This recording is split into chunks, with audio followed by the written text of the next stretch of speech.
No arminianismo, a salvação é por mérito. E eu posso provar. Só que eles não sabem disso ainda.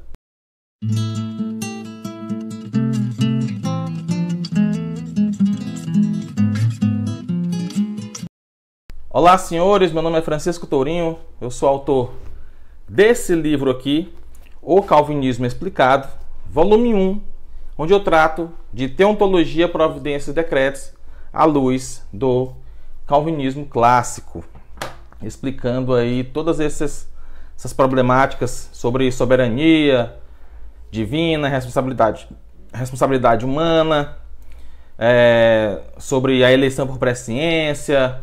Vamos tratar sobre a questão do livre-arbítrio, determinação dos atos pecaminosos e tudo mais. Mas tudo bem. Vou provar hoje que o arminianismo crê em uma eleição e salvação por previsão de méritos. Só que os arminianos não sabem disso ainda. Qual é a grande questão? A questão é que os arminianos, eles afirmam algo que eles não conseguem provar através de suas doutrinas. O que eles afirmam? Que a salvação é somente pela graça. No entanto, quando você vai analisar a doutrina deles, você vê que a salvação é por mérito. Então, é uma afirmação que eles fazem que é infundada. Eles ensinam que a salvação é só pela graça, no entanto, eles não conseguem provar isso através da sua doutrina. Então, eu vou mostrar para vocês, primeiro, conceituando o que seria a doutrina arminiana. O arminianismo, ele acredita em uma graça chamada graça preveniente. O que é essa graça preveniente? É uma graça que Deus derrama igualmente sobre todas as pessoas. Veja bem, estou descrevendo a doutrina arminiana. Deus derrama uma graça igual sobre todas as pessoas.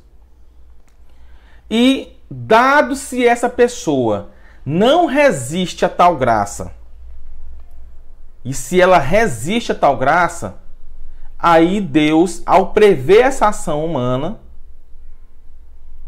Deus elege ou reprova. Se ele não resiste à graça, ou seja, deixa-se ser levado pela graça, então Deus elege aquele homem. Ou seja, a eleição é um resultado da não resistência do ser humano. Se o ser humano resiste à graça, então Deus reprova. Ao ver que esse homem resistiu à graça, Deus então reprova tal homem, ou seja, condena tal homem. Certo?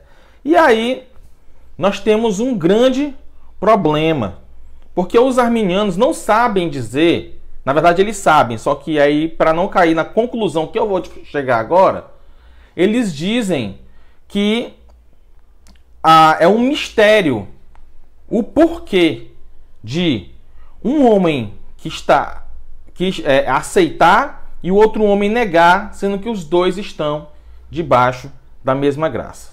Então, vou mostrar para vocês aqui.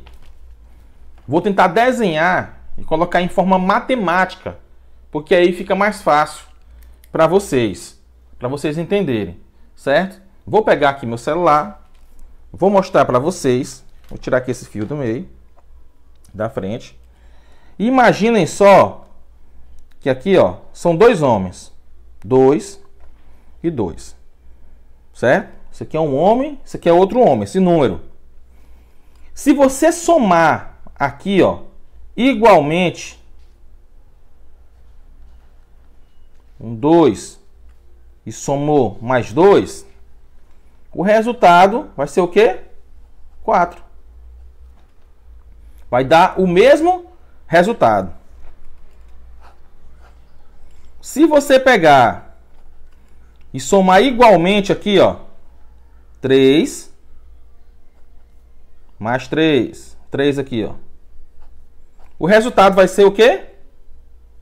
5. Igual, o resultado vai ser igual, ou seja, se todos os homens são iguais, e se todos os homens recebem uma graça igual, o resultado seria sempre igual. Ou seja, todos os homens ou seriam salvos ou todos os homens seriam perdidos. Certo? Logo, onde estaria a diferença se a graça, essa soma aqui ó, é a graça, ó, vou pegar aqui, ó, melhor aqui, ó. Essa soma aqui é a graça. Onde estaria a diferença para que o resultado fosse diferente? Seria aqui, ó. Em quem? No homem. Então nós teríamos o quê? Que um homem seria 2, o outro seria 3, por exemplo. Se você soma uma graça igual aqui, ó. Olha só, um vai dar 4 e o outro vai dar 5, olha só. Olha o resultado diferente.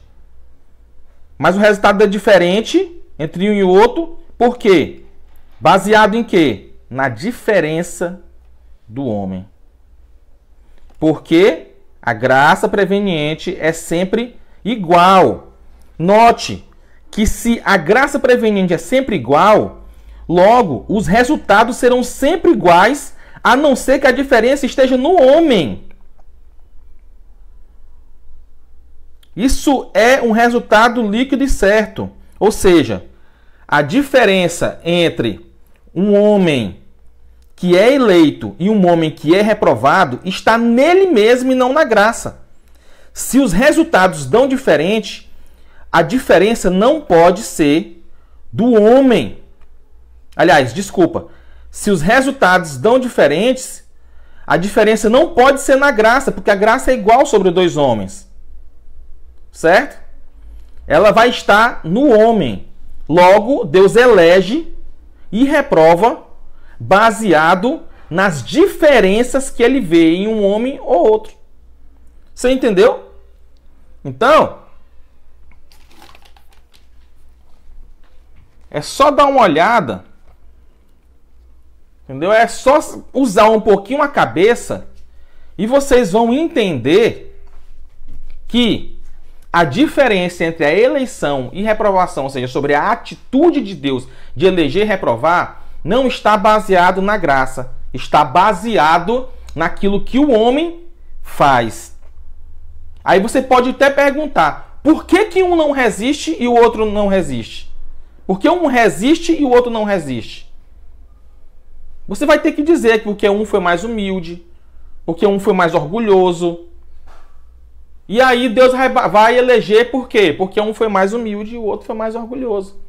Porque a graça é igual sobre os dois. Note, a graça é igual sobre os dois. Logo, o resultado não depende dela, a não ser que todos tivessem o mesmo resultado. Se todos fossem salvos, aí sim, nós poderíamos dizer, a salvação é por graça. Mas como nem todos são salvos, então existe um grande problema aí. Se todos são atingidos pela mesma graça e nem todos são salvos, a diferença não pode estar na graça, senão que na atitude desses homens que estão aqui embaixo.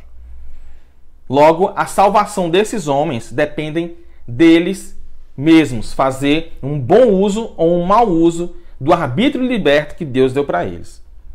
O arminiano vai fugir disso e vai dizer que isso é um mistério, como diz Roger Olson. Roger Olson vai dizer que não é um mistério porque que um homem aceita e o outro rejeita. Mas não é mistério coisa nenhuma. Na verdade é que ele está apelando para o mistério para fugir da conclusão líquida e certa que a salvação no arminianismo nos leva a um mérito humano e, portanto, uma negação da sola gratia da Reforma Protestante. Tá ok? Poderia dizer mais um monte de coisa, né, a respeito disso, é um assunto longo, mas poderíamos mostrar, por exemplo, que a graça preveniente ela é ineficaz. Por exemplo, a graça preveniente ela dá o arbítrio liberto, ou seja, ela dá o poder a todos os homens, mas ela não dá o querer. Mas nós temos que saber, por exemplo, que admitir que o querer do homem é uma parte essencial na salvação. Mas ela não dá o querer. Logo, esse querer vem de quem? Do homem. Logo, já não pode ser mais sola gratia. Porque a graça não deu o querer. Teve que vir um agente externo da graça para compor uma peça para que o homem ali pudesse ser salvo através agora de uma graça subsequente ou de uma graça cooperante, dependendo do autor aí que você vai usar. Ok? Um abraço, senhores. Até mais.